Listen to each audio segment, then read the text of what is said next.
Shalom, Bapak Mama, Saudara-saudara yang dikasihi Tuhan. Berjumpa kembali dalam Suara Marturia. Terima kasih karena sudah mau meluangkan waktu di tengah berbagai kesibukan, di tengah perjalanan, di rumah maupun di tempat kerja. Mari kita berhenti sejenak untuk membuka hati kita bagi firman Tuhan. Karena kita tahu bahwa Tuhan selalu menyediakan sesuatu yang baru dan yang meneguhkan hidup kita. Untuk itu mari kita berserah kepada Tuhan, kita berdoa. Tuhan Allah yang penuh kasih, pada hari ini kami datang dengan hati yang rindu mendengar suara-Mu. Bicaralah melalui firman-Mu, berikanlah terang bagi pikiran kami, dan kedamaian bagi hati kami. Jauhkanlah segala hal yang mengalihkan perhatian kami, supaya kami dapat dengan sungguh menerima apa yang hendak Engkau tanamkan di dalam hati kami. Di dalam nama Tuhan Yesus, kami telah berdoa kepada Bapa di surga. Haleluya, amin. Firman yang menuntun kita pada hari ini terambil dari Amsal pasal 23 ayat 17 sampai 18. Janganlah hatimu iri kepada orang-orang yang berdosa, tetapi takutlah akan Tuhan senantiasa. Karena masa depan sungguh ada, dan harapan tidak akan hilang. Demikianlah firman Tuhan.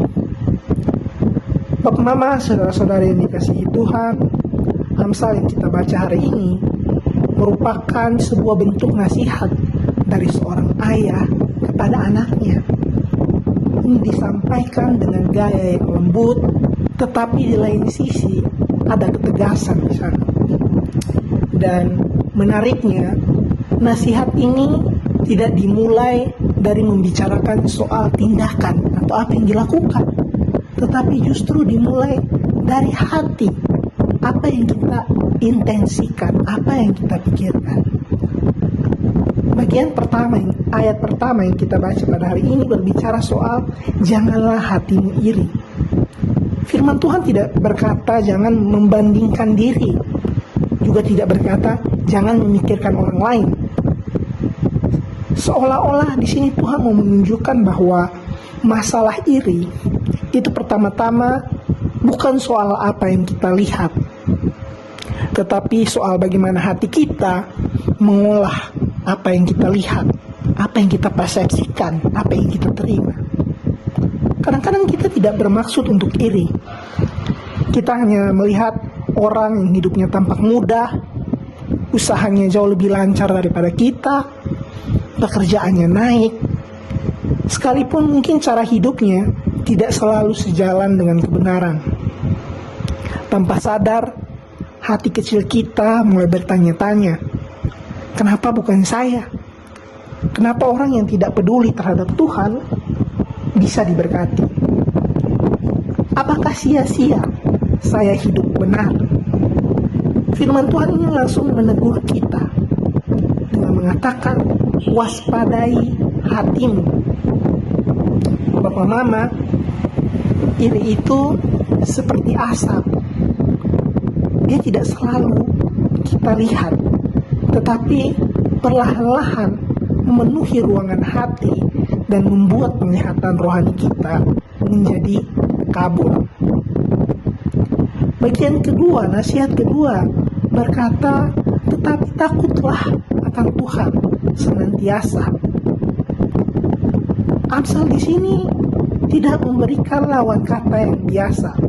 Kalau kita mau pakai logika manusia, lawan dari kata iri tentu adalah syukur. Tetapi firman Tuhan memberikan lawan yang lebih dalam, yakni takut akan Tuhan.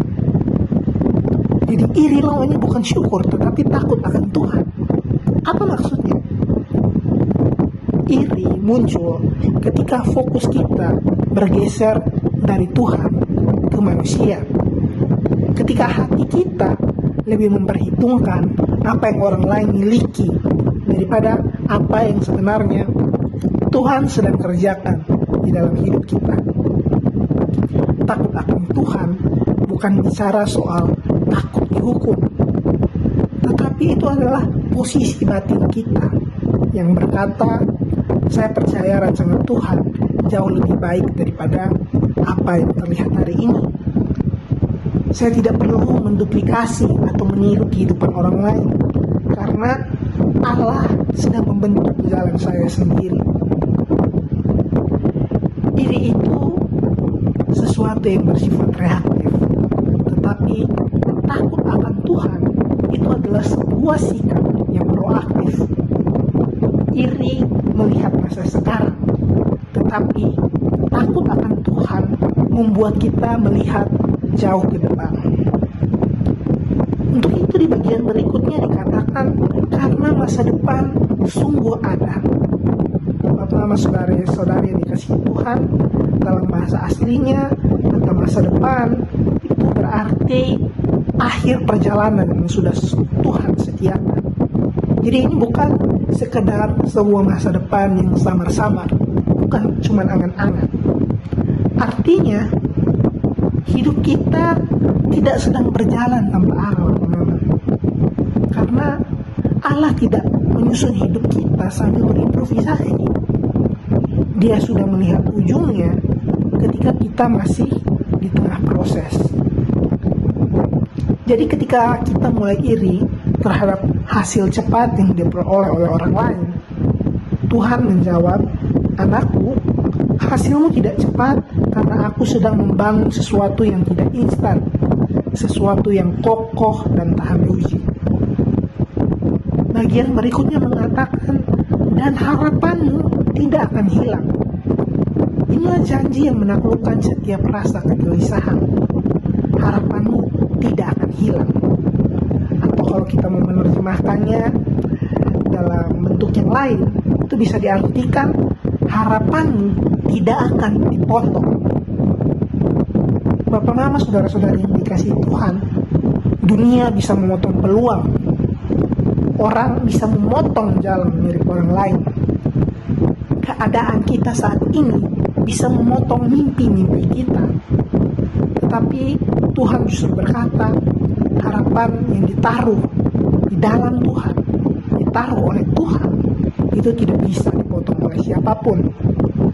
Seringkali mungkin kita merasa harapan kita sudah redup, doa kita tidak dijawab, jalan atau proses yang saya tempuh saat ini terasa sangat jauh dan lama sekali. Tetapi firman Tuhan berkata, harapan tidak hilang. Bukan karena kamu kuat, tetapi karena sumber harapanmu itu adalah Allah sendiri. Kadang yang kita perlu lakukan hanya satu, yakni tetap takut akan Tuhan, tetap setia, dan berhenti membandingkan diri. Karena setiap kali kita berhenti iri, kita memberi ruang bagi Tuhan untuk menunjukkan apa yang Dia sediakan bagi kita. Demikian jauh perenungan firman Tuhan yang bisa saya bagikan. Mari kita menutup refleksi ini dengan menghadap Tuhan dalam doa. Kita berdoa. Tuhan, ajari kami menjaga hati dari rasa iri dan keinginan untuk membandingkan diri pada orang lain. Jauhkan kami dari rasa kekhawatiran yang sebenarnya tidak perlu. Tuhan, kami mau belajar takut akan Engkau setiap hari, mempercayakan bahwa masa depan kami ada di dalam tangan Tuhan. Untuk itu tolong kami untuk melihat bahwa harapan kami tidak akan hilang, karena Engkau sendiri yang menopangnya. Berkatilah langkah-langkah hidup kami hari ini dan ke depannya. Di dalam nama Tuhan Yesus kami berdoa. Amin. Bapak, mama, saudara-saudara yang dikasihi Tuhan, terima kasih sudah mengikuti renungan Suara Marturia. Kiranya firman hari ini memberikan damai dan arah baru untuk perjalanan hidup kita. Sampai berjumpa kembali di renungan berikutnya. Tuhan Yesus memberkati. Shalom.